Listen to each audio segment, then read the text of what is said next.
We've looked at thread-safe collections that you can use to aggregate data in the application. This allows different asynchronous or parallel operations to add its result to the collection without worrying about race conditions or losing data. The thread-safe collections are great for lists of data, but how would you go by sharing a variable that are used and changed across different threads? This is for situations where you perform calculations in parallel. Let's have a look at what happens when you try to use a normal variable that will be shared among the different threads. You're going to update its value from different parallel operations. We're going to leave the Windows application for now and explore this in a new console application.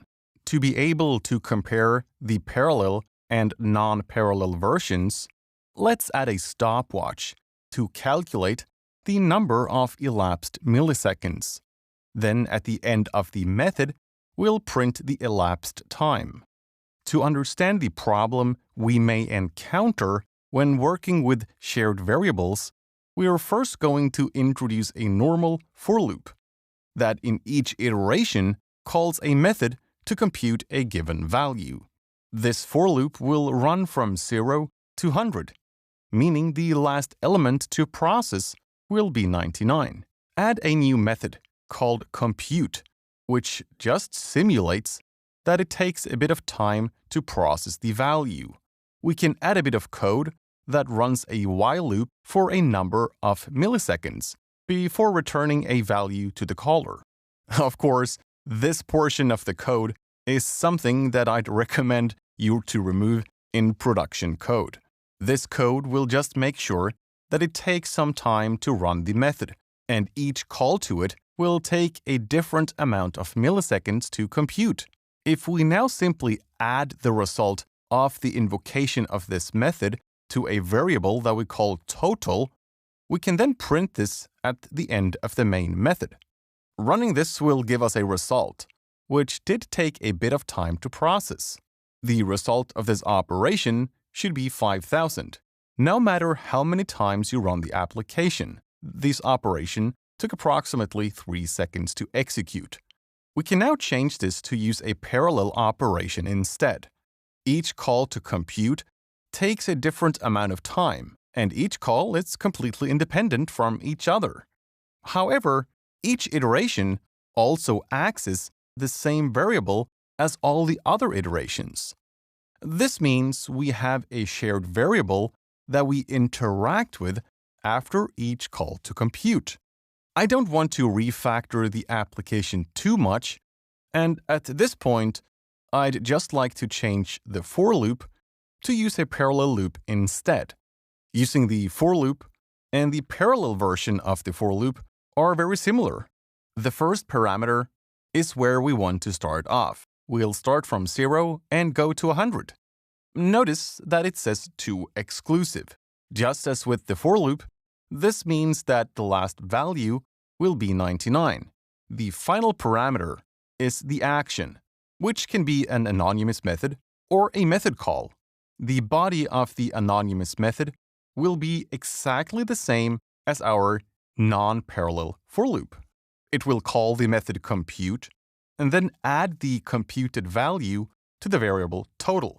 If we now run the application, it pretty much completes in an instant. After about 140 milliseconds, which is almost 20 to 25 times faster, we have a result. But hold on, can you spot the problem? The result is no longer 5,000. This means we've got a bug. The application definitely computes the value much faster, but it's not giving us the correct result. It doesn't matter if we can compute the result super fast if it's incorrect. The problem here is that we are interacting with the variable total from a lot of different threads at the same time. With this code, we can't guarantee that only one thread interacts with the value at a given time. This also means that if we rerun the application, we may get a different result. We need a way to fix this, and to be sure that only one thread at a time changes the value of the shared variable. To achieve this, we must use something that allows us to increase the value in a thread-safe manner. Because the shared variable is a decimal, this means we cannot use any of the atomic operations. How to use the atomic operations with the interlock class is covered later in this module. We're going to instead introduce a locking mechanism. Think of this process as locking a door to a room. Inside the room is the interaction with a shared variable. Only one thread can enter this space at a given time. In C#, we can use the lock keyword together with an object, which is often referred to as a sync root. The sync root, or lock object, is used to make sure that only one thread can execute the code inside of the lock statement. Every other thread that then tries to enter this locked space will be blocked until the lock is opened. The best practice is to introduce a lock object and only lock it for as short of a time as possible. I normally introduce my lock object as a static variable in my class, and I call it syncRoot. We can now use the lock, which enables us to safely update the shared variable. What's happening is that we're now locking the door. We're saying that we want to lock syncRoot, so we can be the only ones that currently work with this object, meaning that whenever someone else tries to lock this, they will have to wait for it to unlock this door. That means that all the code inside this code block can safely update and work with a shared variable. If you run the application now, you can see that it takes about 3 seconds again. Do you know why this is performing as badly as the normal sequential operation did with the previous for loop that we used? This is because we're not following the guidelines of doing as little work as possible inside the locked space. This code is in fact saying that we can only run one call to compute at once because it's being done within the lock. If we instead introduce a temporary variable in the parallel operation and only lock the door when we interact with the shared variable, the result should be very different. It performs the computation outside of the locked door, and then, after it's computed and we have a value, it's updated within the locked door in a thread-safe manner. This allows you to update the shared variable without locking the sync root or lock object for too long. Now, it takes about 150 milliseconds, and we're constantly going to get the result of 5,000.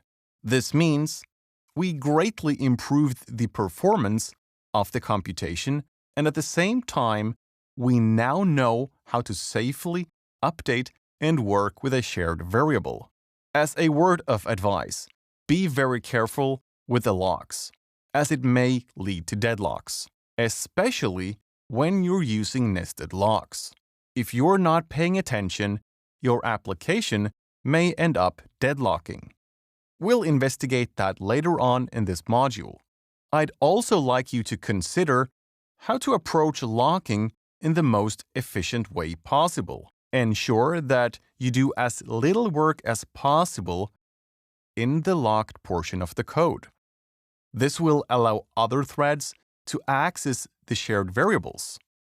Try to think about how you can optimize your code to have as little side effects as possible, especially when we introduce parallel and asynchronous patterns. To summarize, we saw that it's rather easy for us to interact with a shared variable in our parallel operations. We also saw that there might be some side effects if we're not thinking about what we are doing. Next, we'll look at atomic operations in a multi-threaded application.